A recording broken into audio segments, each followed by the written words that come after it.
The views and opinions expressed by the host and guests in this program do not necessarily reflect those of the company or its management. Viewer discretion is advised. Dahil mahalaga ang iyong boto, kaantabay mo ang RW 95.1 FM, CLTV 36 at Commission on Elections sa pagkilala sa mga nagnanais magsilbi sa ating bayan. Abangan at tutukan ang paglalahad. Lunes, Martes, Huwebes at Biyernes, alas 4 hanggang alas 5 ng hapon. Mapapakinggan sa RW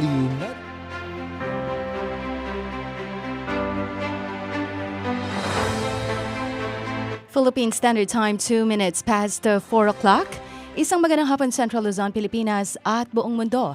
Kamusta po kayong lahat? It's the 18th of March, 2025. Narito po ang inyong programang kaantabay nyo sa isang oras ng masusing pagsiyasat sa mga impormasyong kailangan at sa mga kandidatong nais nating iboto ngayong halalan dahil 55 days to go na lamang po at election na. Ito po si Alex and welcome po sa programang Ang Paglalahad 2025 hatid sa inyo ng Commission on Elections at inyong himpilan ay W95.1 FM sa Bayan Mapanood po live sa CLTV 36 at masusubaybayan din sa Facebook page ng Sunstar Pampanga CLTV 36 at RW 95.1 FM. At syempre, ngayong hapon hindi po ako nag-iisa dito, kapiling natin sa studio ang senior producer ng CLTV 36, Paulo G. Santos. Paulo G. Ay, mainit na hapon, DJ Alex. Magandang araw, gabi, umaga at dito ho sa ating po mga followers sa social media. Ayan, opo, ano man ang inyong time zone naman, nasusubaybayan ho itong napakabuti ho na programa na siya naman pong, opo, eto sumasahimpapawid. Hindi lang ho sa radyo, kundi ho sa social media. Kumusta lang po rin ang kaming talatugi kaya ni po Pampanga. Oy Nina, RW 95.1 FM. Ha, DJ Alex, ang inyong likod, Paulo G. Santos, ang CLTV 36. Opo, kami ni DJ Alex hanggang alas 5 ho ng hapon para sa isang oras ho na makabuluhang talakayan dito ho sa Paglalahad 2025. That's right, Paulo G. At hindi lang yan, meron pa tayong makakasama maya-maya ang ating special guest for today's episode. Kaya, inaanyayahan po namin kayo makibahagi sa aming programa. Mag-text lamang sa 0919-264-4439. You may also leave your comments sa ating Facebook Live. Bago natin ipakilala ang ating panauhin ngayong hapon, narito muna ang mga balita sa oras na ito. Ito po ang Paglalahad 2025. 6 na milyong rejected ballots sisirain ng COMELEC. Sinimulan ng Commission on Elections or COMELEC ang pagsira o pagdispose sa tinatayang 6 na milyong rejected ballots at trimmings mula sa kanilang bodega sa Santa Rosa, Laguna. Dinalang mga naturang balota sa 5th Discipline Packaging Paper Corporation, isang paper mill sa Teco Industrial Complex, Barangay Bundagul, Mabalacat City, Pampanga nitong Sabado, March 15, para sirain. Nauna nang ipinaliwanag ng COMELEC na lahat ng itinatapong rejected ballots ay dadaan sa direct melting process gamit ang isang dissolving solution upang ma-recycle. Tugon ito sa mahigpit na pagbabawal ng National Archives of the Philippines na shredding at micro-shredding ng mga balota. Dahil dito, isang resident auditor naman mula sa komisyon at isang election watchdog ang naging saksi sa transportasyon at pagtatapon ng mga balota upang matiyak na maayos ang proseso. Samantala, natapos na ang pag-imprenta ng mahigit 68 million na balota na gagamitin para sa May 12 midterm elections ayon sa COMELEC. Balita. Kayo hong mga nakatutok sa radyo habang nagmamaneho. Shout out kay Engineer Kim. Kanina pa nakatingin ho sa atin. Lalong-lalo na yung ating mga followers sa barangay. Nakatutok dito ho sa Paglalahad 2025 sa mga mainit ho na balita. Pinalalahanan. Paalalahanan ho tayo mga kaibigan. Ito hong Civil Service Commission, CSC. Ito hong lahat ng kawani ng gobyerno. Ano meron dyan, DJ Alex? Na manatiling neutral at huwag makilahok. So dito ho sa mga partisan political activity. Ngayon pong papalapit na halalan sa May 12 upang maiwasan, Lolo Ray, na masira ang tiwala ng publiko. Abay, dapat lang. Ayon ho sa Joint Circular Number 1 Series of 2016 ng CSC at Commission on Elections o COMELEC, mahigpit na ipinagbabawal sa mga empleyado ng gobyerno ang pagsasagawa ng alin ng aktibidad na may layuning mangampanya o sumuporta sa isang kandidato o partido. Nababantayan kaya yan? Sabi nitong mga nakikinig at ito, ang nagko-comment dito sa ating social media. Mga kaibigan, kabilang ho dito ang pagbuo ng mga grupo at asosasyon para ho mangalap ng boto. Pagsasagawa ho ng political rallies at pamamahagi ho ng campaign materials. May nakikita akong ganun eh. Saan kaya magre-report? Lolo Ray. Saklaw ho ng regulasyong ito ang lahat ng government employees, anuman pong kanilang appointment status, kabilang ang kasalukuyang nakalib. Dahil patuloy umano silang sakop ng mga alituntunin laban sa electioneering. DJ Alex, ito, pinakikinggan ng ating mga followers to eh. Ang sino mang lalabag ay maaaring maparusahan batay ho sa 2017 Rules on Administrative Cases in the Civil Service. Kabilang ho ang suspension. Hindi lang ho suspension. O di kaya ho ay, eto pinakamasaklap, pagkatanggal sa serbisyo. Kasabay ho nito mga kaibigan, muling ipinaalala ng komisyon sa mga kawani ho ng kawani ng gobyerno ang tamang paggamit ho ng social media. Di ba na may viral?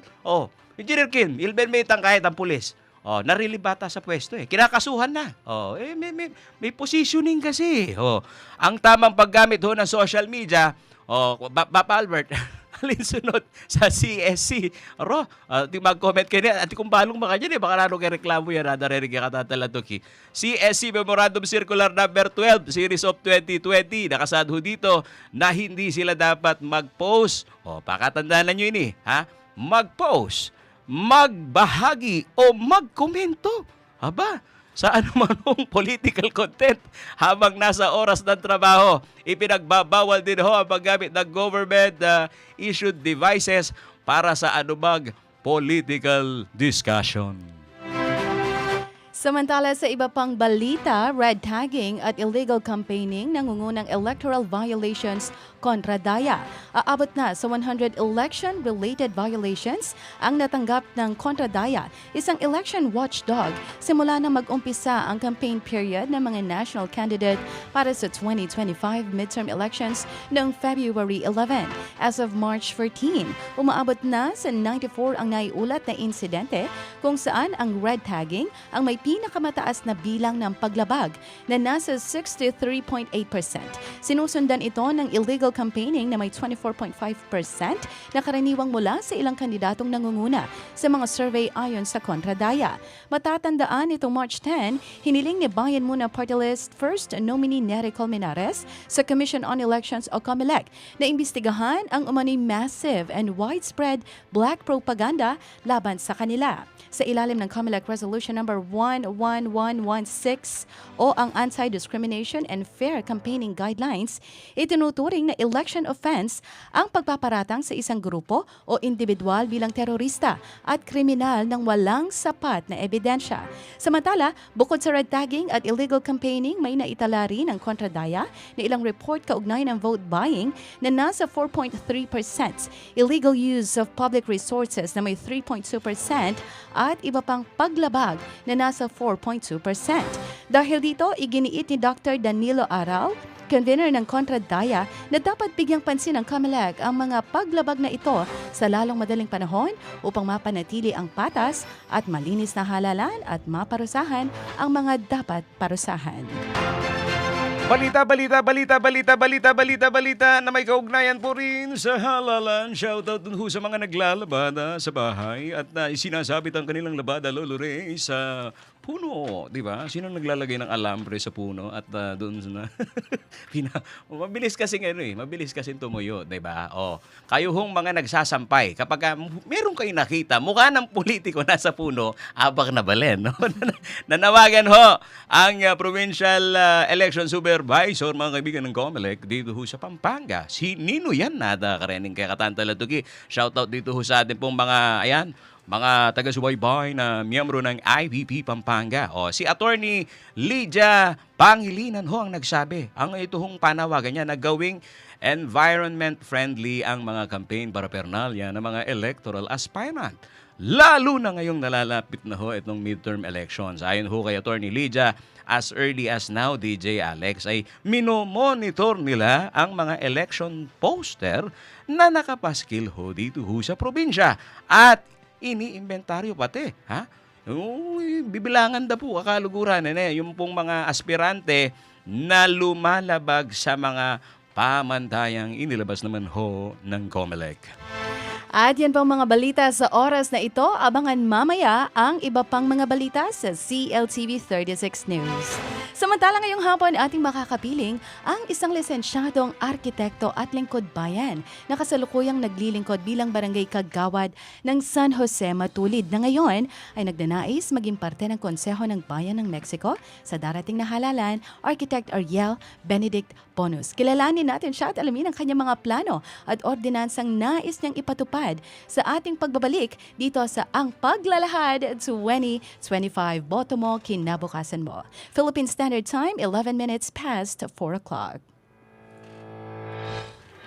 Ito po ang Paglalahad 2025.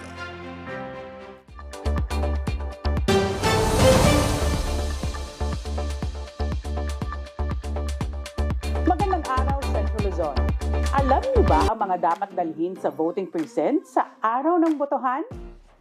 Una, hindi na kailangang magdala ng ballpen dahil mayroon nang ipoprovide ang COMELEC. Ikalawa, huwag magdadala ng kahit anong campaign material sa loob ng voting precinct. Ikatlo, maaaring magdala ng kodigo o listahan ng mga iboboto, ngunit siguraduhin ito ay nakasulat sa malinis na papel. Pang-apat, siguraduhin hindi ka nakapagdala ng sample ballot sa loob ng voting area. At panghuli, huwag kakalimutan ang inyong voter's ID o kahit anong valid ID. Ako po si DJ Tyra Mendoza Vitug. Samahan niyo ang pinagsarib na puwersa ng RW 95.1 FM at CLTV 36 sa Ang Paglalahad 2025 upang mas pag-usapan at unawain ang mga mahahalagang issue ng halalan. Dahil boto mo, kinabukasan mo. Ang Paglalahad 2025, Lunes, Martes, Huwebes at Biyernes, alas 4 hanggang alas 5 ng hapon. Live sa RW 95.1 FM at CLTV 36. Sabayang mapapanood sa Signal Channel 115, sa FB pages ng RW 95.1 FM, CLTV 36, Sunstar Pampanga, at sa website at YouTube channel ng CLTV 36.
Philippine Standard Time, 15 minutes past 4 o'clock. Nagbabalik po ang programang Ang Paglalahad dito sa RW 95.1 FM.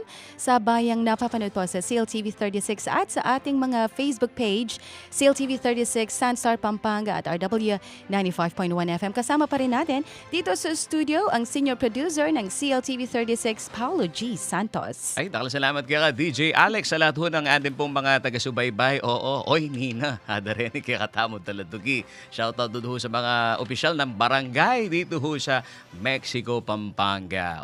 Uy, sino ba ang bisita nyo? Darening kay Katamon Taladugi.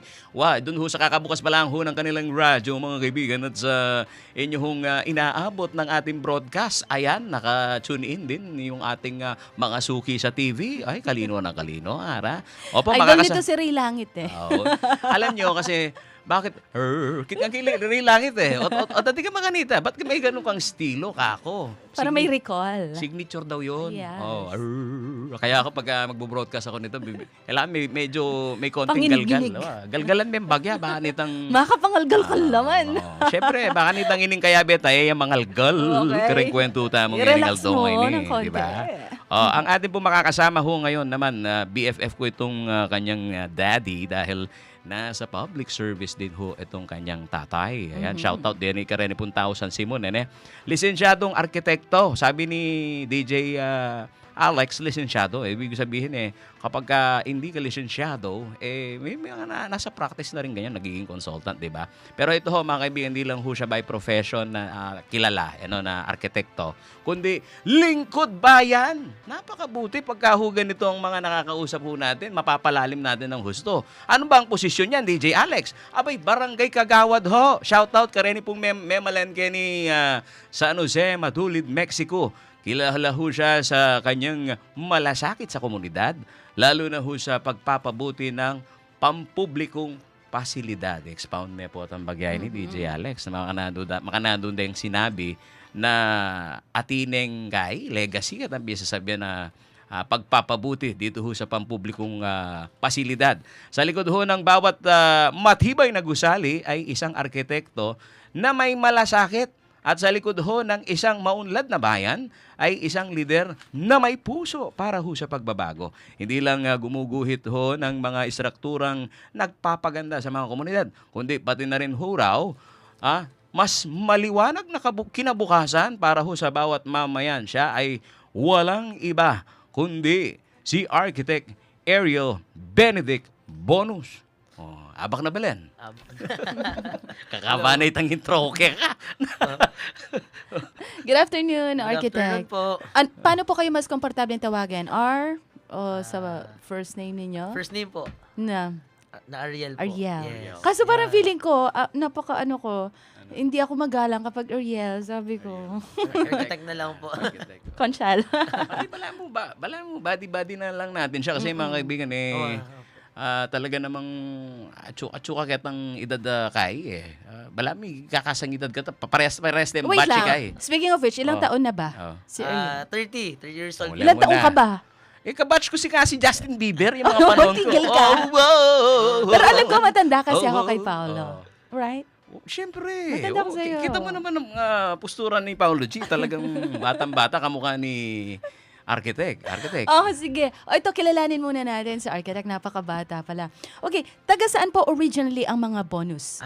Kami po, taga kayo po, Parian, kay Mexico po. Parian. Mexico. So, yung father ko, kanya pong Parian, Mexico. And your mom? Ay, mother ko po sa sa San Simon. Okay, so Kapampangan ko po talaga. Opo, Kapampangan po. Okay. So, Ilan po kayo magkakapatid? Magkakapatid, 5. 5 po. Lahat ba kayo titolado? Nakapagtapos ba lahat? Halos po, tapos na po yung mga kapatid ko. So, meron na lang kami isa, nag-aaral na lang po. Ano ba, panganay ka ba? Nasa gitna? Pangatlo po. Pangatlo? So, yung una kong kapatid is applied physics na geologist sa UP. Wow! Parang scientist po sila. Titulado lang. Yes. Titulado And then, lahat. yung ate ko po na pangalawa is nurse. And then, nagdo-doctor din. Wow! And then, ako na kasunod. Ako na pong kasunod. Mhm. Na arkitekto po. And then, ang ita pong kapatid ko, civil engineer po. Talagang titulado Yeah, lahat oo. sila. Pero ikaw, pinangarap mo bang maging architect? O na-pressure ka na lang kasi titulado lahat ng mga kapatid mo. And your father is an Yes, engineer. engineer po. So, nung nag-aaral pa ako, sabi ko, bala mo, buri ko, maging engineer ko din. Sabi ko, bala mo, kalapa kaya atay daddy ko, buri ko, engineer. Pero, sabi ko, bala mo, same profession kami. So, may malit, sabi ko, hindi, ano na lang, architect na lang para parang collab kami. Okay. Engineer and architect. So ito po. But were you into drawing? Di ba usually alam mo na, mag-arkitekto to. Kapag bata ka pa lang, mahilig Marunong ka ka na na. mag-drawing. Sinong una mo daw din drawing, sabi nitong ating mga followers? No? Naiintriga, nakita ang Sentaya bata yan. kasi kanya. Mga marilag. Opo. Yung mga bini-bini natin, nagtatanong, sinong unang din drawing mo? Drawing. Architect? So, nung nag-aaral pa ako, Oo. architect na po ba? Nag-architect or nung, Hindi, nung bata pa po? nakahiligan mag-drawing. Sinong? Ang mga cartoons. Oh, Ay, di ba ay, usually mga ganyan po. anime? Parang Anime. ako. Ganyan din ako Opo. eh. Mga Si Ghost Sailor Moon Fighter. ang ano, Sailor Uy! Moon. Ang unang Uy! ginulat ko si Sailor Moon. Sailor Moon. Tumatawa ka dyan. Sailor. Parimbik, parang ikaw eh. Nakikita ko hanggang ngayon, dinodrawing pa si Sailor Moon. Ah. Alam ko na. Dahil naka-miniskirt sila, Pao. Hindi. Ikaw Malakas talaga? lang ang power, di ba? Yung impact ng Sailor Moon nung araw, di ba? Hindi man lang Ghost Sinusubaybayan ng Fighter o kaya bata Street yan. Fighter sana, no? Okay, saan po kayo nakapag-graduate? Sa University of the Assumption po. Sa San Fernando. Okay. UA din ako. UA din to. Ay, mga, ako Proud loyalty. DJ, ano po? Kian din. Kian, yeah. Yes. Ako, loyalty award ako. Since prep sa UA ako. Proud ka sa akin. Oy, Si DJ Supi ba? yes, si Ellie UA. din. Si Ellie din. si Yes, Ellie. actually. Magastos ang kursong arkitekto. Tama, dami ninyong kailangan, ano? Oo. So, did you belong to the well-off family na para mapagtapos kayo lahat ng ganitong titulado kayo? Sakto lang po, average lang. Mhm. Opo. So, pag Arki kasi, medyo madami ka pong binibili ng mga materials, mga tech pen. Pag first year college ka, ang dami nyo pong kailangan na tracing paper. So, yun po. Kaya, sakto lang po na pagtapos naman. O kasi engineer naman si daddy, ano, Yes kaya po. kinaya. Totoo. Alam nyo, And ang both parents naman nasa Working. work naman din po. Okay. Mm-mm. So, yung mother ko may work din naman po. Kaya, yun po. Okay. Naman po. And na-practice nyo po ba right away yung kurso ninyo pagka-graduate? Yes po. After pag kasi Arki po, 2 years experience before ka po makapag-board exam. So, nung pong kagraduate ko, actually nag-aaral pa ako mga 3rd year college or 4th year college po. Nag-work na po ako mga maliliit na projects po. Yan. Kaya tapos nag-practice po ako and then nag-take ng board po. Ayun. Alam niyo mga kaibigan kung bakit po namin inuusisa itong bloodline ng mga kandidatong atin pong sinasalang. Kasi napakabuti makita natin mula anong pamilya, di ba? Yes. Anong klaseng pamumuhay ninyo. Mahalaga kasi yan, DJ Alex eh. Yes, the Di ba? background. Nauusisa natin. Or shoutout ka rin ng magmamanok. Kukutang dayan eh. Nung Texas yan, lawenda nung nanuya bloodline eh. Pabla sa edad mo, kilala rin kay San Simon, na mapanyahopya mo naman. Yes. But he was never into politics? Iya yung municipal engineer. Municipal Oh, engineer. Gusto ko kanina. Apo. At karani pong makiramdam kaya katam dito sa mga nakikinig sa atin. Alam nyo, yung profession na arkitekto, magastos yan, sabi nga ni DJ Alex eh. Di ba? Itang kampi sasabihan ng politika, sa usapin ng politika, paano yung bentahe mo? Di ba? Kasi pagka sinabi nilang, hindi mo naman naranasan dumildil ng asin. Yan. Unang paano yung kabilyan na rin pakakalulu. Makananong anong ginagawa mo para, kasi bida pagkahalalan, DJ Alex, yung mga Yes. mahihirap.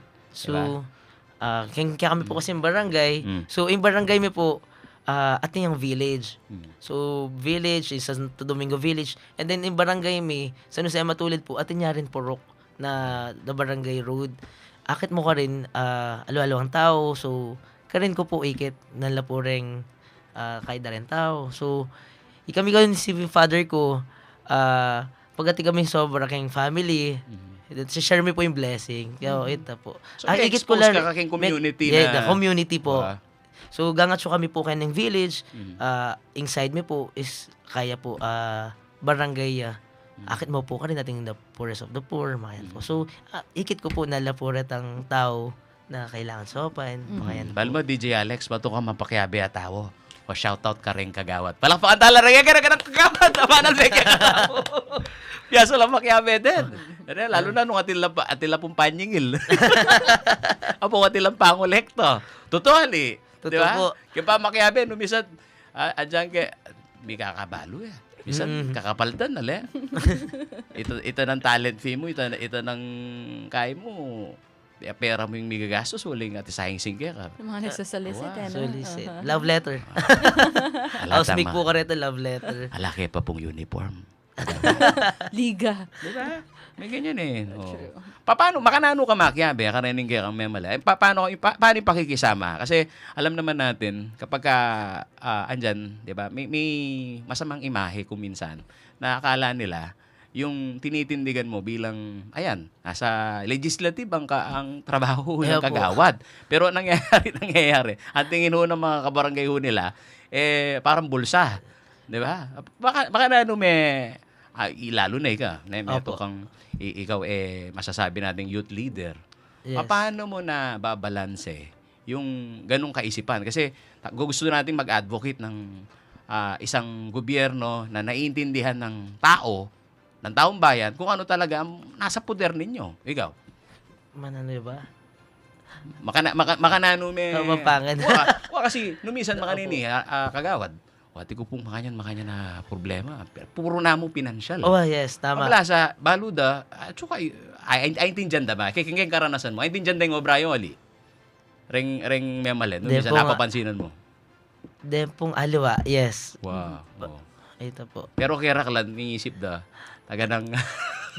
Wala mo po at ilang peparam. ADM. Uy, tinril Arky, talk ka rin, ulit. Arky, question, from being an architect, what pushed you na pasukin mo ang politika?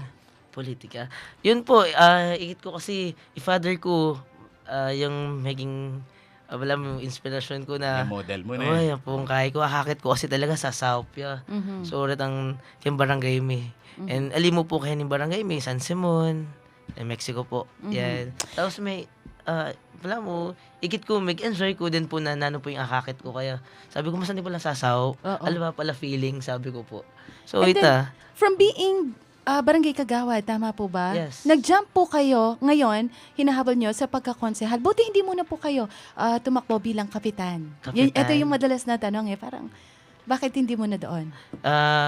Ito pin po, sabi ko, mas okay kung balen talaga. Mas express ko itang buri ko pong gawin, lalo na kay profession po, bilang arkitekto po. Medyo atin pong makasaw po. Ito, lalo na kayong programs and infrastructure. Speaking Yes of which, di ba, paano po ninyo nagagamit yung pagiging arkitekto ninyo sa pagtulong?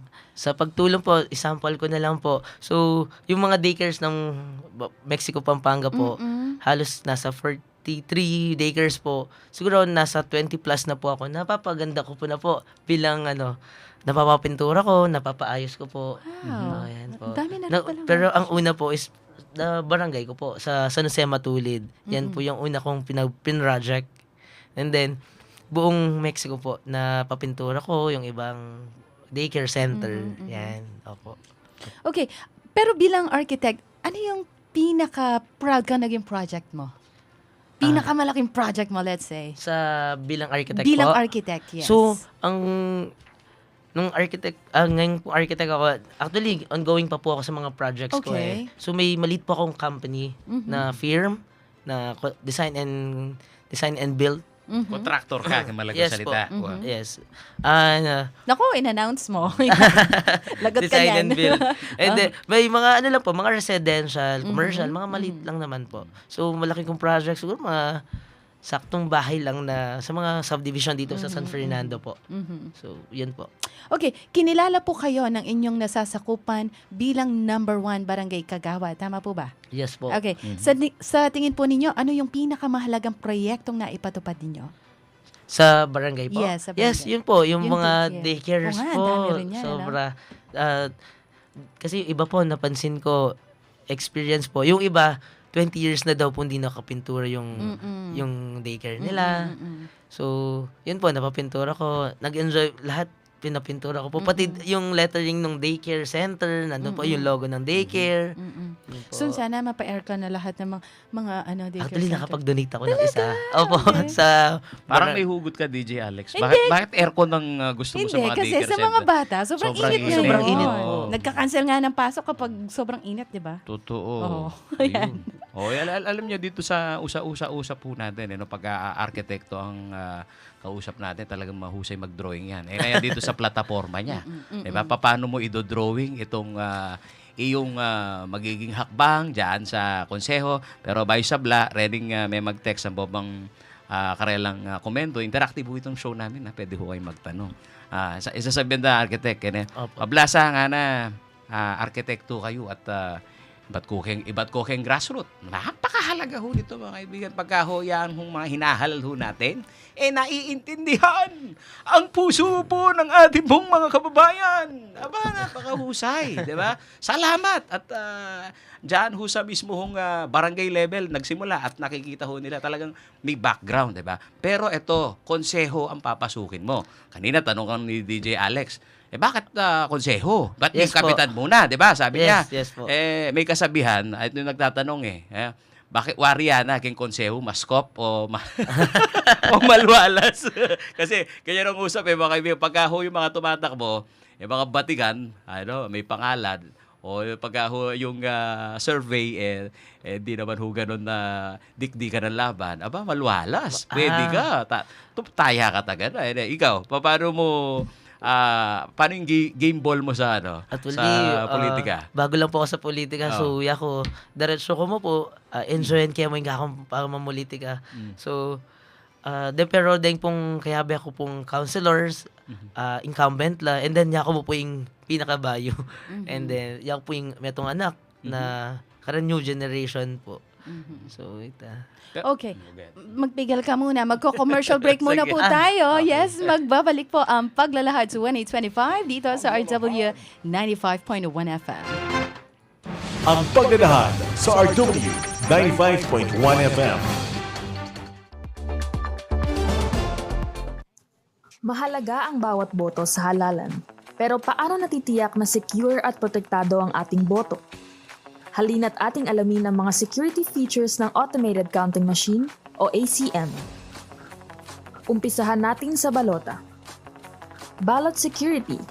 Ang bawat balota ay dinisenyo na may natatanging QR code at security marks para ang balota na tatanggapin ng makina ay iyon lamang para sa presinto na iyon. Access control. Tanging ang itinalagang electoral board ang otorisado at maaaring magpatakbo ng ACM gamit ang kani-kanilang user-specific passwords at smart card security keys. Voter Verified Paper Audit Trail o VVPAT. Ito ay ang pisikal na resibo kung saan pwedeng iberipika ng mga botante kung tama ang nai-record na boto ng makina. Digital Signatures. Ang bawat makina ay may digital signatures para magsilbing patunay na totoo ang election results. Data encryption. Sinisiguro nito na ang lahat ng tinatransmit o pinapadalang data kasama ang election results ay encrypted para mapigilan ang unauthorized access o tampering. Secure transmission of results. Ang resulta ng halalan ay ipapadala ng sabay-sabay sa 7 data servers sa pamamagitan ng secure at redundant communication channels. System logs and audit trails. Ang ACM ay mayroong detalyadong talaan ng lahat ng aksyon na maaaring suriin upang makita ang mga naging aktibidad ng makina. Nagsagawa din ng local source code review kung saan sinuri ng mga local stakeholders, kabilang na ang mga accredited political parties, IT experts at mga civil society organizations ang source code ng automated election system upang matiyak na ang software ng sistema ay sumusunod sa mga legal, technical at security standards at walang mga kahinaan o malicious code. Bilang pagsunod sa batas, sumailalim din sa International Certification Entity o ICE review upang matiyak na ang software at hardware ng AES ay sumusunod sa international standards para sa accuracy, security at reliability. Sa makabagong halalan para sa makabagong Pilipino, sisiguraduhin ng COMELEC na ligtas, secure at protektado ang bawat boto. Maraming salamat po. Para sa karagdagang impormasyon, sundan ang mga official social media accounts ng COMELEC.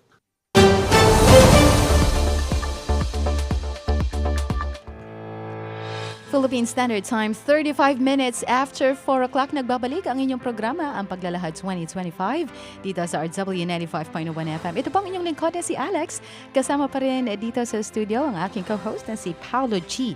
And also, ang ating bisita ngayong hapon ay walang iba kundi si Architect Ariel Bonus. Okay, and kanina napag-usapan natin, una, kinilala natin yung pinagmulan, yung personality ng ating bisita, and then kung ano ang mga balak niya sa bayan ng Mexico. Pag-usapan natin to, Architect. Arkitekto po kayo. If money is not an issue, kasi pag architect, feeling ko, parang... Yayamanin. Yayamanin. Yan ba yun? Alam mo yung mga plano nila, talagang pang big time na If money is not an issue, ano po yung gusto ninyong gawin sa bayan ng Mexico or gustong ipatayo? Actually, madami kaming programs sa mga lalo na ang grupo namin. Lahat, lalo na yung 3 significant projects ng mayor namin na yung bagong munisipyo, bagong convention center, Wow. yung bagong public market. But Yan currently, walang convention center sa Mexico? Meron siya po na mini convention. Okay. Mga pwede yung mga basketball, mga doon, Basketball po, events. Yan po. Dakal Yes. basketball court ata kaya. Dakal po. Dakal covered court. Lahat po. Halos po ang barangay meron na po lahat ng basketball court. And ano po yung proyekto ninyo na gusto nyong ipagpatuloy? Kumbaga, nagawa ninyo noong nanilbihan kayo at kung mahahalal kayo ngayon, gusto ninyong ituloy? Yan po, yung ongoing ko pong mga proyekto na Like? sa daycares, lahat yung mga iba po, yung mga chapels po sa mga barangay, medyo may nade-designs po ako na Yes, oo. na mga chapels, yan, yung mga San Pablo, tapos and then yung projects ko po sa mga senior citizens, yan po. Okay, kung maluluklok po kayo, anong komite ang gusto ninyong hawakan? Tama ba, Pao? Iba-iba kasi ang komite niyan. Meron ata sa peace and order. Tama yan, Wow. Okay. Kung ikaw ay maluklok, anong komite ang gusto mo hawakan? Committee, based sa profession po, yung infra. Yan. Sa infrastructure. Oo nga naman, Opo. Total, na pag-uusapan na natin yan. Di mo talaga maiiwasan yung tanong ng mga nakikinig sa atin. Dahil kapag ka sa progresibong bayan, andito at sinusubaybayan ho natin kung ano hong industriya ang buhay na buhay. Dito ho sa Mexico, mga bibigyan ko kayo ng background. Yung pong industrial area, masantingin kaya ekonomiya you can. Opo. Miyaliwa pong business establishment ni Mito Talakad, warehouse, at yung malaking hamon lang, kasi sa aming news coverage, isang issue is yung paano balansehin yung environmental dito naman sa mga minononong industriya. Ikaw, sakali dyan sa konseso, kasi dyan na magsisimula yung debate. Anong posisyon mo dito sa usapin ng progreso sa Mexico, Pampanga? Lalo't meron akong naririnig, bukas Makalawa daw, may Silicon Valley na dyan sa pagitan ng Mexico at saka sa Angeles City, di ba? May mga gano'n na pinupush. At alam nyo ho, mga kaibigan, ang trabaho ho ng, andyan ho sa City Council o Municipal Council o Lorey, bumalangkas ng ordinansya. Di ba? At yun ho mga dapat i-reclassify na lupa, DJ Alex, sa kanilang kamay. Mangyayari, dadaan ho sa kanila. Ampaya ka nito. Agree to industrial po, mga yan. Nung akakit may kayong kasalungsuhan, kung nakikita mo ngayon ng lokal na ekonomiya ng Mexico, anong estado niya? At marami pa rin po. Siyempre mag-due diligence tams nung lulubta mo kayo Opo. itong posisyon na po pang yung kasalungsuhan na aburi tayang akit na nanularat ang posibilidad pang malyari. So, ing-agree po kasi marakalya pa naman po ing-agree na ning Balan ni Mexico. Lalo na metong tama po kayong Balan ni Mexico po, yung mag-produce ka rin mais. So, syempre po, kayan tayo pa mo rin, preserve tayo pa mo rin ding agri. Pero balance yan niya pa mo rin, karing infra, lalo na retang investor. Kata pong bisa mag-invest, para po, lalo na may kaobra lang rin tao. Di ba po? Ito po, syempre, babalansan niya mo po kung dapat itang maging agri to industrial is the location na is labang iba maging maragula epekto kaya karing pong may malen nakasiping na pong baryo, makanyan po. So, consider tala po. Then tao. Sa Mexico po, ano po yung pangunahing trabaho doon? Ano yung pinaka-product ng Mexico? Ang product ng Mexico, ang pagkaalam ko po is yung pong San Nicolas na cookies. Yung mga yun po, yung parang... Mahilig ka sa cookies? Parang ikaw si Lola Ray. Laging may baon na cookies. Oh, shoutout kay Liana. Kailan mo kami papadalan ng cookie? Okay, R. Tawa si DJ Vic ko. Ay, DJ Vic. Vic! Dili ka nga dito mag-DJ ka na. Okay, ano po ang mga balak ninyo naman sa mga, kung may mga tambay man dyan, ano bang mga hanap buhay ang pwede nating i-offer? Ayan, sa mga offer. Pag naswertehan po tayo, lalo na marami pong project ang grupo namin. Lalo na yung mga walang trabaho po. Ay, pwede. Construction. Di ba yung mga basic na kahit knowledge lang sa mga pagtatrabaho, mga pwede mag-welding, mga ganun po. Yung at least lahat po, meron pong trabaho. Yung mga bata, di ba? Meron pa po ba mga drug cases sa Mexico, and what do you do if halimbawang maluklok kayo? Ano yung nakikita ninyong pwedeng gawin para maiwasan ang pagkalulong sa droga? Ang pagkakaalam ko po, ang Mexico naman is drug-free pa naman po eh. Pero ang mga programa po namin, yung po, mga opening of basketball leagues. Yes. Para po, at least naman, basketball po yung mga pinagkakabisihan. No? Kami nagkaabalahan ng mga bata po ngayon. Yan. Tapos yung iba naman, mayroon pong yung ML tournament, mga SK na ano. So, yan po, para di naman po sila malulong. Yan. Okay. How about basura? Kasi progresibo na ang Mexico. Ang dami ng mga nakatayong mga establishments ngayon dyan, mga kainan. Po, madami na. Okay. Hindi ba lumalala ang basura dyan? At anong mga plano nyo dito? Kaso di pa po ako nakaupo eh. Pero pag siguro nakaupo ako, malalaman ko po yung anong magiging problema at susolusyonan po din natin yung sa basura. Yun po. Pero alam ko po ang basura naman, ang Mexico is may MRF naman po. Ang bayan ng Mexico. So, yan, pag-aaralan po natin yan yung sa ng basura. Sa issue ng basura. Okay, and then sa traffic naman, there was a time kasi na sobrang traffic dyan sa may Mexico lalo na yung tapat ng simbahan. Parang, until now, meron pa rin naman. Paano kaya natin, ano yung napipicture mo na pwedeng gawin kung maluklok ka upang maiwasan natin ng traffic dyan at mapabilis yung daloy na natin? Yun po, ang projects po talaga ng grupo namin, yung ma-relocate yung municipal hall, yung public market, yung mini convention, para po yung busy road ng yung pong mismong Parian Road is hindi na po siya maging traffic. Yan po. So para alam ko po may bypass road na eh. Okay. Ongoing na po yun eh. Yan po. May mga nagdadambang mga trucks dyan? Or Meron po, yun po lahat. they're allowed? Yes. Okay. Dun po. Alright. And then sa issue ng kakulangan ng healthcare services sa ilang barangay, paano po ninyo matitiyak na may sapat na access ang mga residente sa serbisyong medikal? And also, mayroon na po bang sariling hospital ng Mexico? Yes po, meron na po. MCH po, nandun na rin po ang hospital ng Mexico. Meron po siyang dialysis center na pinagawa po ng ating Mayor Teddy Tumang. Yun po. And Is then, it a public hospital or private? yes, public. It's a public. And then, yung mga ibang barangay naman po sa bayan ng Mexico, pagkakaalam ko po is meron naman po silang RHU. Yan. So, Okay. Ito, susundutin ko lang yung tanong ni DJ Alex. Okay po. Ito napakahalaga dahil arkitekto ho by profession. Ito hong ating bisita. At kung pag-uusapan ho yung urban planning, anong pagka-umuulan, ayun dyan lang tayo nakakaroon ng realization. Asan ba ang master plan natin dito sa ating bayan? Saan ba dumadaan yung tubig?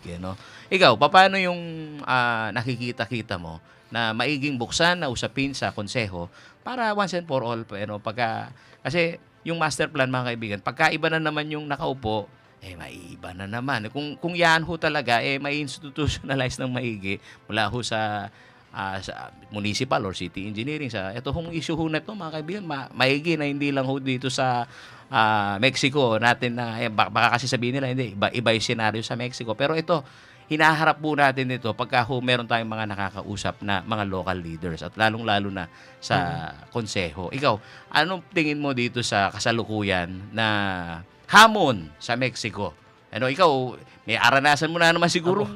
May trap ka kaning tulid na ning Kaning banggitan ko Wilcon. na DJ Opo. Alex, ing SM. Opo, Papunta harap lang ng Wilcon, yan. Ale, lalbog yan Opo. Mm. So, ing topo na po kasi ng Mexico, ng Mexico po, is dapat may ka-river ya going to Pampanga River. So, dapat ating study na magtopo la, akit de po talaga itang study na kung no ka rin po yung dapat maging way na ning rainfall na muntangan king river. So, bata at least milako po itang albog na ng Mexico. Lalo-lalo na yung Banda Kenny pong malapit mall, SM Pampanga. Boy, Parang ita master plan kasi yan, Yes. DJ Alex. Baka nita nga intindihan na rin kakatamon taladugi yung pong mga nakikinig ho sa atin. Napakahalagang pag-usapan ho niyan, lalo-lalo na dyan sa zoning. Sa zoning, yes. Di ba? As inyo rin yan. Nasa Yes. poder nyo din yan, di ba? Oh. Neng kahit po, may kakabulagaan na mo. Ay, what makanyanya mo pala kalatiro kung dalaralan nito, no? Opo. Ay, para nangyari yan. Di ba? Okay, pagka ho talaga yung development na dito ho sa atin, kailangan yung mga engineering intervention mangyayari at mangyayari yan. Consider, Diba? yes po. Oh. May study. At ito ho, mga kaibigan, ang nagiging proyekto ho ng national, ang konsultasyon, ayan, Engineer Kim, balo na ini, ang konsultasyon ay nagmumula saan? Sa local government. Di ba? Kaya Local maya, government. takik yang kita muri mong sabyan. Nung Apo. loka rin itang river system, Yes. mo, baka nitang makinabang larening manalbe, tao Mexico, shout out. Ayan. Yan, mga drainage system kasi. Yes. Kailangan improve ang mga yan. Yes. Okay, magko-commercial break muna po tayo. Commercial, Magbabalik yan. ang programang Ang Paglalahad 2025. Philippine Standard Time, 4:47. Ang paglalahad!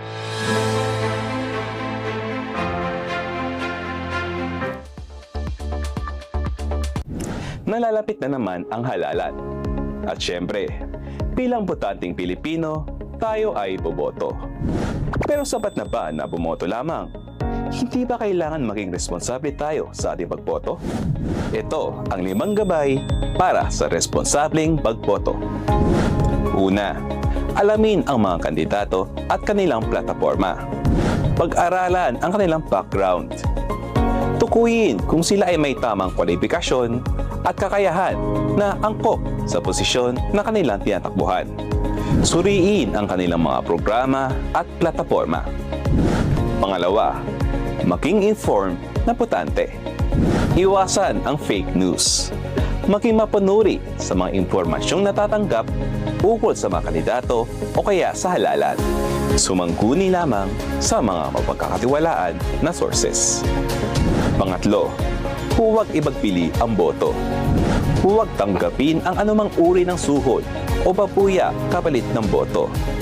Ang pagbebenta ng boto ay nagtutulot ng korupsyon at nagpapahina sa demokrasya.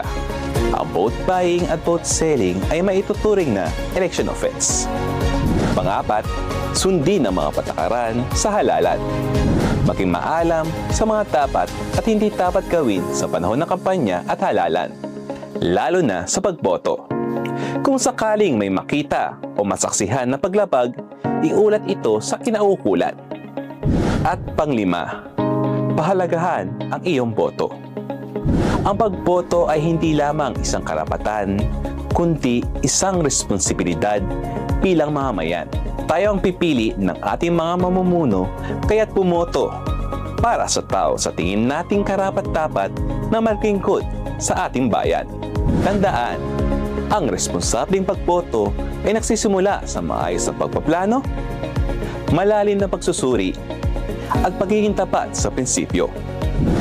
Bawat boto ay mahalaga, at bawat boto ay may magagawa. Kaya sa darating na May 12, 2025, sabay-sabay natin ipahayag ang ating boses. Bumoto sa makabagong halalan para sa makabagong Pilipino.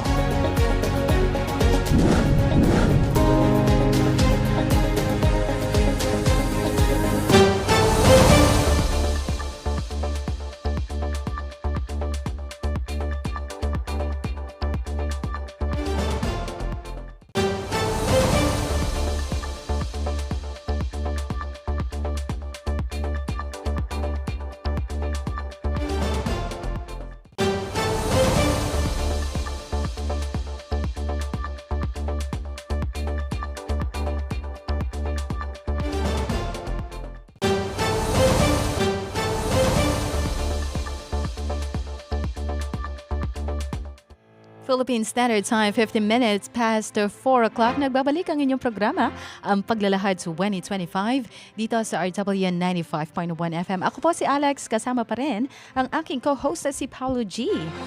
Okay, at kasama din natin dito sa studio ang ating bisita ngayong hapon, si Architect Ariel Bonus. Okay, and eto, medyo i-chill na natin ang Chill. usapan natin, ha. Ito yung segment natin na for or against. So, I'll be asking questions, tapos isasagot nyo lang kung for kayo or against. Okay, ready na po ba? Okay, wait lang. Ako palang hindi pa. Okay, Paulo G. Habak na. Ito yung mga questions na minsan kinakagulat ng mga guests natin eh. Okay, eto na ang ating for or against. Mas gawing prioridad ang paglalaan ng mas malaking pondo sa infrastruktura kaysa sa iba pang serbisyo. Are you for or against? For. Okay. Gawing mandatory muli ang ROTC sa kolehiyo bilang bahagi ng disiplina at kahandaan sa emergency ng kabataan. For. 4. Okay, pagtanggal ng budget sa PhilHealth. Are you for or against?